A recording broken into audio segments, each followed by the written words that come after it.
Hi, my name is Sarah Cicerle. I will be running Baldur's Gate Enhanced Edition.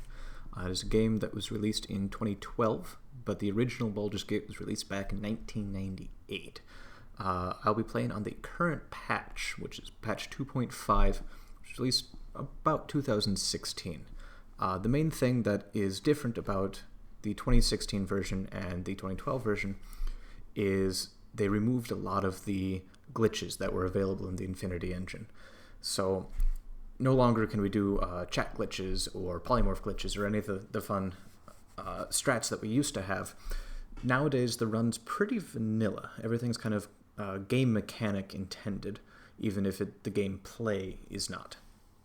So I just want to do a brief overview of the character creation process, and then we'll get into it with some light story highlights along the way. So for the character creation process, we are going to be playing a Bard Blade. So bards are restricted in their race that they can be selected by. So you have to be either a human or a half-elf. We choose the half-elf due to the increased pickpocket, which we used later. Then we go into our stats screen. We need a minimum roll of 83, and that's to get 15 strength and 18 charisma, with some added bonuses for our health and dexterity. The strength is purely for increased dialogue option later on that lets us do what we want to do, and then the charisma is for lower shop prices. Same thing with alignment, it's just for lower shop prices, and then we move on from there. So everything else from here is cosmetic. We don't swing a weapon, so we don't care about these proficiencies. So before we get started, just a few things. We are an orphan, because this is a D&D game, and every D&D game has orphans. We are raised by a man named Gorion, and we start off in the prologue. So our timer starts at character control, and it ends at death of the final boss, loss of control. So let's get going. In 3, 2, 1, go. So this is the prologue. Immediately we start off by using an ability known as Offensive Spin. Offensive Spin doubles our movement speed and is only available to Bard Blades. This is Gorion. That's it for the prologue. He's dead now. So this is our good friend Imowen. She has some things that we want, so we are going to take those from her. But she's a nice girl and we don't want her to get harmed, so we're just going to leave her here. From there, we're going to go up here to Zara and Other One. Other One has some items we also want, namely the potion of speed he's carrying. So I'm just going to grab that, grab his armor, and then wander away from them as well. So now I'm going to reform my party, and this allows us to play the game solo from this point on. So right there I rested before I exited, and this recharges my offensive spin ability. Since this is a D&D game, I have a limited number of uses of my abilities per day, or until a long rest.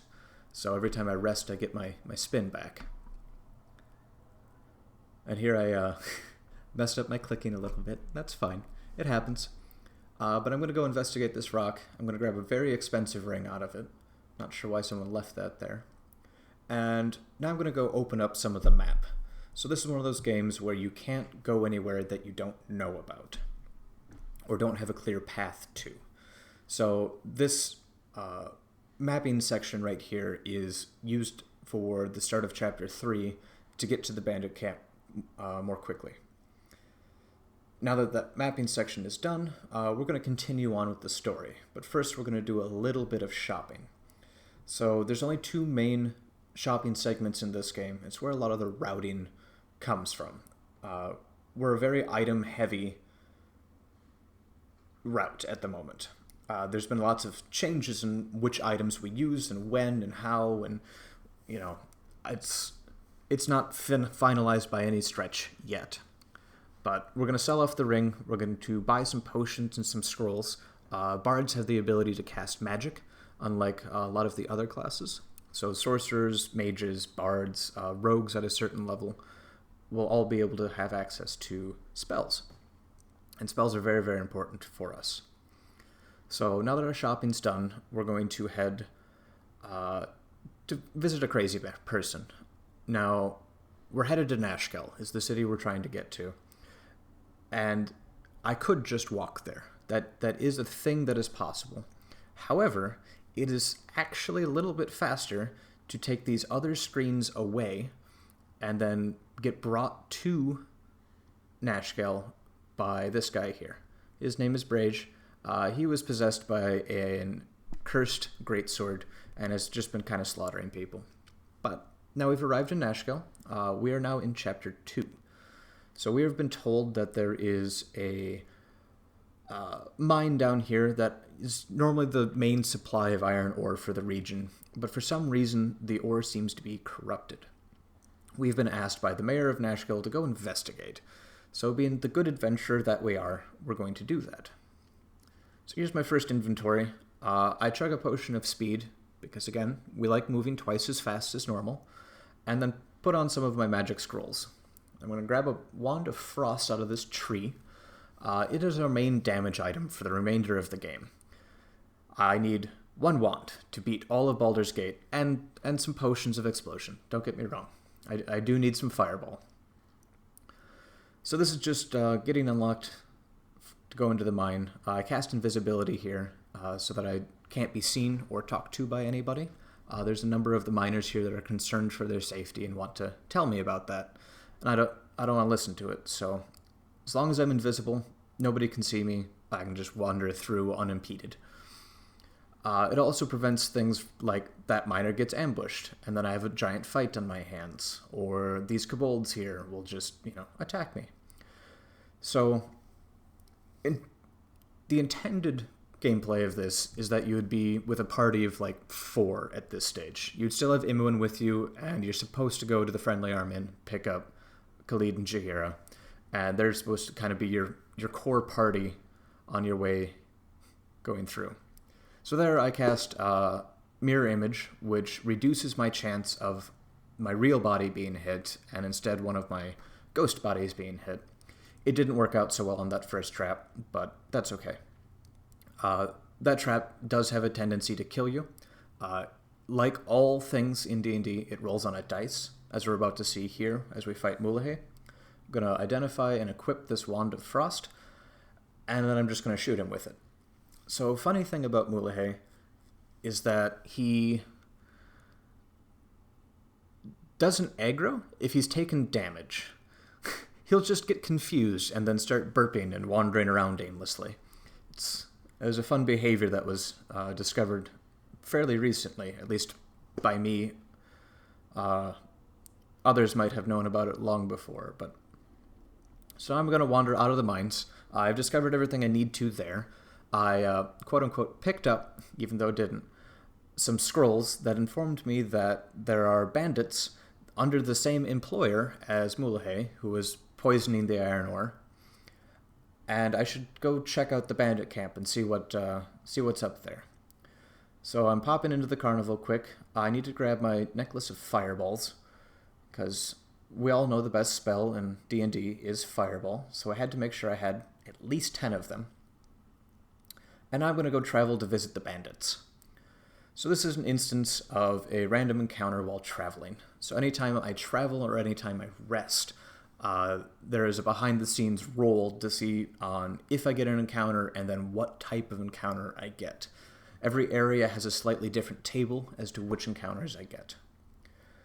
So here I convince the bandits that I am a berserker, I'm a bloodthirsty human being, and I just want to slaughter everything. Sorry, half-elf being. And then this is an ogre that I also convinced that I am a bloodthirsty critter, and now I'm one of the bandits. And this saves us a lot of headache. Before we used to have to run through this invisible and use up some of our resources, and now we can just be one of the guys. So in here is a chest. It's booby-trapped, so I drank a potion of absorption, which makes me immune to lightning damage, which is super handy. As you just saw, I just took a couple hits from a big old lightning bolt. But I grabbed a couple scrolls, and it turns out that there is another mine, hidden far away in what's known as Cloakwood. So not only were whoever's masterminding this grand scheme poisoning the known ore supply, they were creating a massive shortage by having the bandits attack everything, followed by having their own secret mines so that only him and his flunkies could be made rich off of the shortage. So now I just need to navigate through Cloakwood, and Cloakwood is a massive section of forest with just a lot going on in it that we're going to completely ignore. But we are going to make our way to the mines, and there we are going to get probably the best speed item in the game. They're known as Boots of the Cheetah. What the Boots of the Cheetah do is they're a magic item that just permanently doubles your movement speed. So, hooray. At this point, Offensive Spin is no longer going to be used. Offensive Spin does not stack with additional movement speed buffs. However, Potions of Speed do. So what I'm going to do here is I'm going to go invisible so I can get past these two guards. I'm going to hide down by this tree, and then I'm going to attack the darkness. It's an old reference, I understand. But what I'm looking for here is there's a guy named Drasus. He has the boots I want. So I'm just looking to damage Drasus and hopefully kill him in a timely manner. Now, the little bit of tech I'm doing here is quick save, quick load. Now, if I'm not in combat, I can quick save at any time. And after I quick save, I can quick load. And what this does is resets my round counter. So I can take multiple actions within RTA a shorter amount of time. So I killed Drasus, got his boots, and now we can see that we move real fast. Yeah, quad speed. So now I'm going to navigate these mines. The mines have another trap that can very likely kill me, and it's coming up. So remember the lightning bolt we had in the bandit camp? Same thing can happen here, except for now I don't have immunity, so it will just bounce around and utterly obliterate me if I hit it. I got lucky here. So now I'm going to move on to the boss of the mine. The boss of the mine is known as Daravorn. He's hidden behind a wall. The wall is actually a door, and it's just a flat dice roll to see if we notice that there is a door there or not. This is what we nowadays know as perception. So now I'm just going to take out my Wand of Frost, and then quick hide behind this. And because he hasn't aggroed, because he's in the middle of a scripted spell sequence, I never actually enter combat, so I can just get out of sight, quick save, quick load, and then attack him again. So that fight went really well. Anytime you can kill him before he teleports for the first time is a really good fight. So now that I'm done investigating Cloakwood, I'm going to head to the main city of the game, Baldur's Gate. So Baldur's Gate rests on the Sword Coast. It is in the Forgotten Realms on the plane of Faerun, I believe? I should check that out. But what I'm going to do there is my second bit of shopping, and then get caught up in some more of this intrigue that's been going on. So the mines, I kind of left alone. In the story, you flood them. So I have ruined any chance for any enterprising individual to go in and take over the mines for themselves. But I have fixed the supply from Nashkill, taken away the supply from Cloakwood, as well as beheaded the leadership of the bandits. So I'm now just a major thorn in the side of whoever this diabolical plot is. Say hi to Elminster. So shopping number 2 is kind of where the most variation has been coming in of late. It's also where the recent world record and I guess the duplication of the path, so the newest world record, differ from me. Although for this run, I decided to take their route instead of mine. There is a fight at the end that is kind of the bane of speedrunners, and it can determine if you have a good run or a bad run. So I picked up some more potions of speed, potion of invisibility, some master thievery, and a spell known as clairvoyance, and you'll see its use later. So now I'm running around. I'm investigating the Iron Throne, which is the ruling body of Baldur's Gate. Turns out there's been some troubles there, so I just popped into that building and learned all I needed to by sniffing the air. So then we go back and talk to Scar. Scar introduces us to a duke. The dukes are part of the ruling body. And he hires me to go investigate something and hands me a very rare book. So now I'm back in my hometown, if you want to call it that, my home keep, where I grew up with Gorion. And this guy here is going to offer to pay me if I kill somebody. And I'm not really into that, but I'm going to walk up these stairs, and this guy thinks I've already done that. So now I get thrown in jail for killing the person I actually haven't killed. One of our good old friends saves us, teleports us to the basement, and it turns out the basement is full of a lot of things that want to kill you. This section of the game is quite difficult. There's not a lot of free resting that can happen. You get attacked a lot. There's a lot of scripted fights, as you can see as I walk past all of these people. There's just a lot of combat and a lot of resource reduction, basically. You need to walk into this well prepared. For us, we just walk through it invisible. And now that we have escaped Candlekeep, we are going to head back to Baldur's Gate and see if we can stop the madman who's behind all of this. So the first thing we're going to do is we're going to do a little bit of map unlocking again. Again, if we haven't been there or haven't seen that it exists, we can't travel there. So since we haven't been to the northeast part of the city, we need to see that it exists. But I don't want to go to the southern portion just yet, because the tavern that I want to go to is actually in the northern portion. So word travels fast. The Flaming Fist are under the assumption that I am also a murderer. What happened there was I fat-fingered one of my potions. I need both of my potions of invisibility, and so if I accidentally use one, I have to reset, and that's fine. We have save states everywhere between the quick saves, and every time you transition a zone, you get an autosave. So yeah, we're dodging the constabulary, and then heading to this tavern, where we're going to go to its basement, because all the good dealings in the world happen in basements. We're going to meet this guy called Slythe.